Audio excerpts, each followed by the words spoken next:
Hello and welcome to Great Whale Investing. We are talking about the reserve list today. It's a pretty big elephant in the room. You can't really talk about magic finance without talking about the reserve list. It was made back in 1996. Basically, Wizards of the Coast made a promise to its players, collectors, and investors, whatever you want to call them, that they would not reprint certain cards. Now, this was inspired because of Chronicles, a set that basically reprinted a bunch of cards from Arabian Nights and so on. And people got a little upset because of the massive supply of Chronicles. To this day, most Chronicles cards are still pretty worthless, and they're over 20-something years old. So it's certainly a hot topic up for debate, whether it's helpful, useful, whether it was good then, whether it's good now.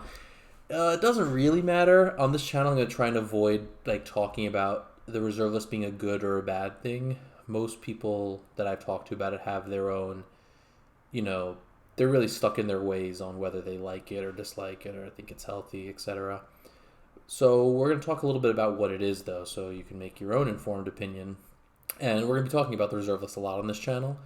When it comes to investing and MTG finance in general. And it really does affect the entire landscape of the secondary market. And, everything from even the price of Tarmogoyf is probably directly related in some way to the reserve list, even though it's not a reserve list card. So the reserve list stops cards from being reprinted. It's 572 cards, and the cards can't be reprinted. They can't be functionally reprinted, meaning you can't make snow-covered Underground Sea, for instance.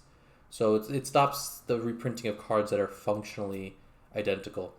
Wizards tried this a little while ago with the card Reverberate, which was pretty much Fork, which is a card from Alpha Beta Unlimited.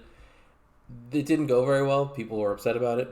I believe Morrow was quoted to saying that they will not be revisiting such a similar reprint of a card, even though it's not the exact same thing. Fork makes the spell red, Reverberate doesn't, but it was still close enough that it was functional. So they're basically not touching the functional side of things.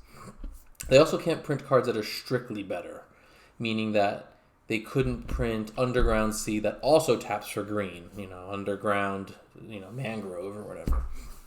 So because of that, there isn't a chance that a strictly better, a 4-mana Memory Jar will be printed, for instance. Now, they've gotten creative over the last few years. There's been a few cards, I think mainly of Deranged Hermit from Urza's Legacy. That card was not reprinted, of course, but it was, flavorfully reprinted in Modern Horizons with Deep Forest Hermit. That's the card, right? Yeah, okay. They both make squirrels. They both put the same power creatures on the board. One of them has Echo, one of them has Vanishing 3. It's pretty much the only difference. I think the Deep Forest Hermit only pumps your own squirrels, too. The other one is a universal pump. So it's not strictly better, but it is just functionally better. If you had one versus the other, the new one would actually be better. But it doesn't violate the reserve list. Another card like this is Lotusvale from Weatherlight. They've printed what is the other one called? The one that's from the core set. Sacrifice 2 lands. Oh boy, I really need to have notes for this. Lotus Field. Yeah, Lotus Field. That one, it doesn't come to play untapped, but it doesn't require you sacrifice tapped lands, and it of course has hexproof, which is huge against Wasteland and bounce effects and all that stuff.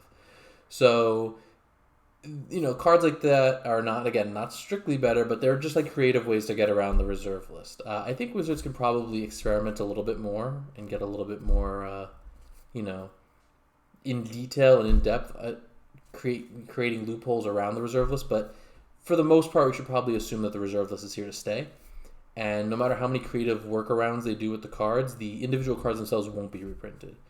Note that they can do color-shifted cards. For instance, Harmless Offering from Eldritch Moon is a color-shifted version of Donate from Urza's Destiny.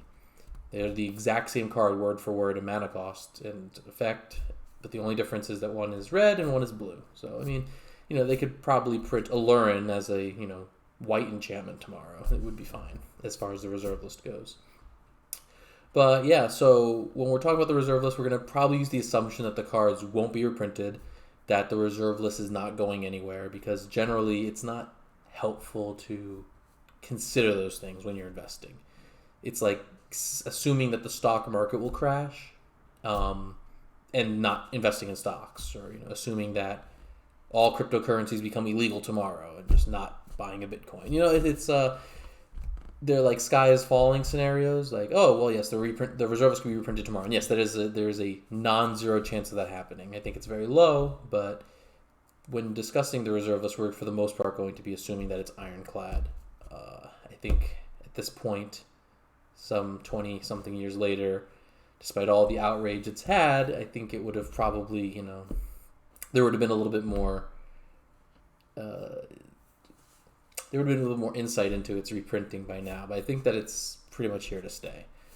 So the reserve list is a binding agreement. It's like a little bit different than a contract, but it is still binding. So even if Wizards of the Coast were to sell tomorrow to Joe Schmo Incorporated, they were to sell their entire company, liquidate everything, the new company would actually, in fact, be legally liable towards that promise, towards that binding the word. The assumption that these cards will not be reprinted, and it's even though it's not written as like a contract per se, it is still pretty hard to wiggle out of it. You can't just go back on your word, especially when it's been published multiple times. Stated, there was made in 1996. It was revised in 2002, where they removed commons and uncommons off of it. They removed a few cards from the list, and they also added the stipulation that cards from Mercadian Masks forward would not be added to the list.